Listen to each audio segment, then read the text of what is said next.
The next lesson on the satin stitch is pretty short, so we're going to go ahead and combine the intro with the lesson. In this section, we're going to focus on the opening size for satin stitches.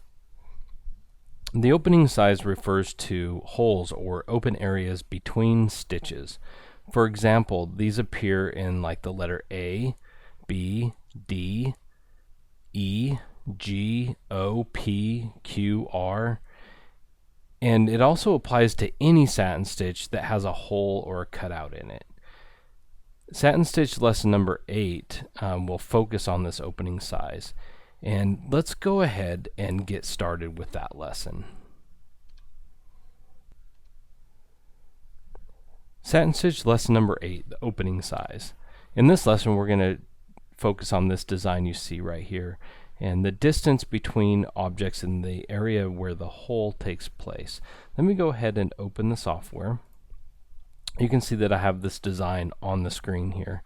And when we're talking about opening size, we're focusing in this area right here, this open area between the objects. And so when you're dealing with something like the letter A, the letter E, anything with a hole in it, you have to pay attention to how wide the distance is between the columns here.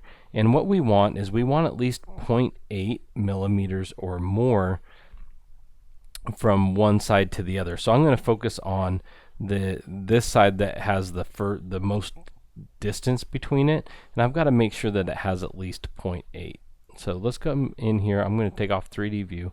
I'm going to measure from here to here, and you're going to notice it has 1.6. So we're pretty good here. And right here it's 0.8, so it might close up a little bit here, but it's still going to have this hole in the middle. And let's take a look at this one over here.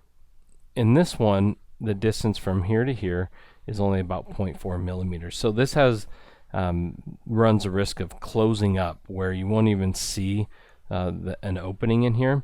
And so one of the things that I want to point out, if you look at this design right here, you'll notice that the letter A, you always have this bar that comes across, and you'll notice that on this example it is stretched down a little bit further. It's up higher in this one, down a little further this. So if you're ever working with letters and you're working with small letters, and let's say that you're pretty close to having enough distance in the opening area but it's not quite enough, you can always move this area down a little bit or up a little bit if you need to, and you can do that to where you make sure that you have at least 0.8 millimeters or so in between these columns. And so on this example, you would definitely have to move it down, and you'd probably have to also give a little bit more space as well. You'd have to stretch these out a little bit.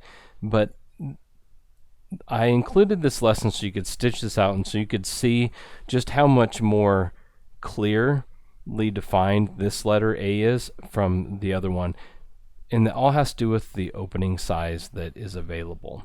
So I want to make sure that when you stitch this out, you do it onto knit and woven, because it will look different.